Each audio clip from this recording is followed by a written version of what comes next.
ಇನ್ನು ಹೇಮಾವತಿ ಕೆನಾಲ್ ವಿರುದ್ಧ ರಾಜಕೀಯ ನಾಯಕರ ಹೋರಾಟ ತೀವ್ರವಾಗ್ತಾ ಇದೆ. ಬಿಜೆಪಿ ಜೆಡಿಎಸ್ ಶಾಸಕರ ವಿರುದ್ಧ ಈಗ ಎಫ್ಐಆರ್ ದಾಖಲು ಮಾಡ್ತಾ ಇದ್ದಾರೆ. ಎಫ್ಐಆರ್ ಪೊಲಿಟಿಕ್ಸ್ ಜೋರಾಗ್ತಾ ಇದೆ.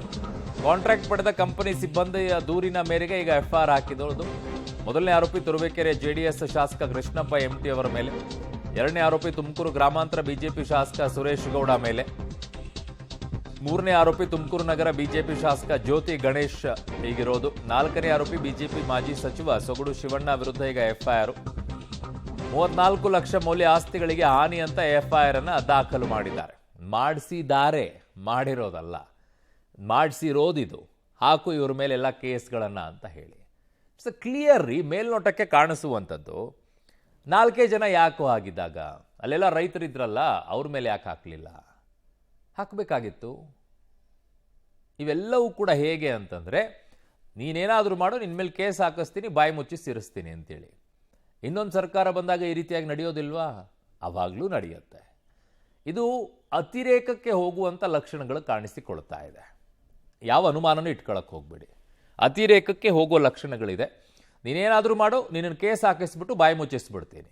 ಬಾಯಿ ಮುಚ್ಕೊಂಡು ಇರಬೇಕು. ನಾವು ಹೆಂಗೆ ಮಾಡ್ತೀವಿ ಹಂಗೆ ಮಾಡ್ಕೊಂಡು ಹೋಗು ಅಂತೇಳಿ. ಯಾರಿಗೂ ಕೂಡ ಅಭಿವ್ಯಕ್ತಿ ಸ್ವಾತಂತ್ರ್ಯ ಇಲ್ವಾ?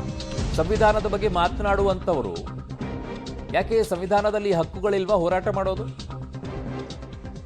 ಸಚಿವ ದಿನೇಶ್ ಗುಂಡೂರಾವ್ ಹೇಳಿಕೆಯನ್ನ ಕೊಡ್ತಾ ಇದ್ದ. ಏನು, ಯಾರು ತಪ್ಪು ಮಾಡ್ತಾರೋ ಅವ್ರ ಮೇಲೆ ಎಫ್ಐಆರ್. ಹೌದಾ, ಕರೆಕ್ಟ್ ಸರ್.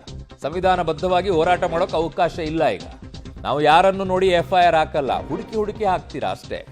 ಬಿಜೆಪಿಯವರಿಗೆ ಬರೀ ಮುಸ್ಲಿಮರು ಕಾಣ್ತಾರೆ ಅಷ್ಟೇ, ಕಾಂಗ್ರೆಸ್ಗೆ ಹಿಂದೂಗಳು ಕಾಣಿಸ್ತಾರೆ, ನಮಗೆ ಹಿಂದೂಗಳು ಕಾಣ್ತಾರೆ, ಮುಸ್ಲಿಮರು ಕಾಣ್ತಾರೆ. ಇದೆಲ್ಲ ಸುಳ್ಳು ಸರ್. ದಿನೇಶ್ ಗುಂಡೂರಾವ್ ಸರ್ ಎರಡೂ ಕಾಣಿಸ್ತಾರೆ.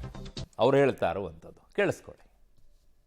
ನೋಡಿ, ಯಾರು ತಪ್ಪು ಮಾಡ್ತಾರೋ ಅವ್ರ ಮೇಲೆ ಎಫ್ಐಆರ್. ಹಿಂದೂ ಮುಸ್ಲಿಂ ಕ್ರಿಶ್ಚಿಯನ್ ಅಂತ ಯಾರು ನೋಡೋಕೆ ಹೋಗಲ್ಲ. ಅದು ಯಾರು ಕಾನೂನು ಬಾಹಿರವಾಗಿ ಏನಾದರೂ ನಡ್ಕೊಂಡ್ರೆ ಅವಾಗ ಎಫ್ಐಆರ್ ಆಗ್ತದೆ. ನಾವು ಹಿಂದೂಗಳ ಮೇಲೆ ಎಫ್ಐಆರ್ ಹಾಕಿ, ಮುಸ್ಲಿಮರ ಮೇಲೆ ಎಫ್ಐಆರ್ ಹಾಕಿ ಅಂತ ಹೇಳೋಕ್ಕಾಗ್ತದಾ? ಸರ್ಕಾರಕ್ಕೆ ಎಲ್ಲರೂ ಒಂದೇ. ನಮ್ಮ ಚಿಂತನೆ ಕೂಡ ಅದೇ, ಎಲ್ಲರೂ ಒಂದೇ ನಮಗೆ, ಆಯಿತಾ? ಇವ್ರಿಗೆ ಮಾತ್ರ ಹಿಂದೂಗಳಿಗೆ ಮಾತ್ರ ಕಾಣ್ತಾರೆ, ಯಾರಿಗೆ BJP ಅವ್ರಿಗೆ ಮುಸಲ್ಮಾನರು ಕಾಣೋದೇ ಇಲ್ಲ. ಅವ್ರಿಗೆ ನಮ್ಗೆ ಎಲ್ಲರೂ ಕೂಡ ಕಾಣ್ತಾರೆ.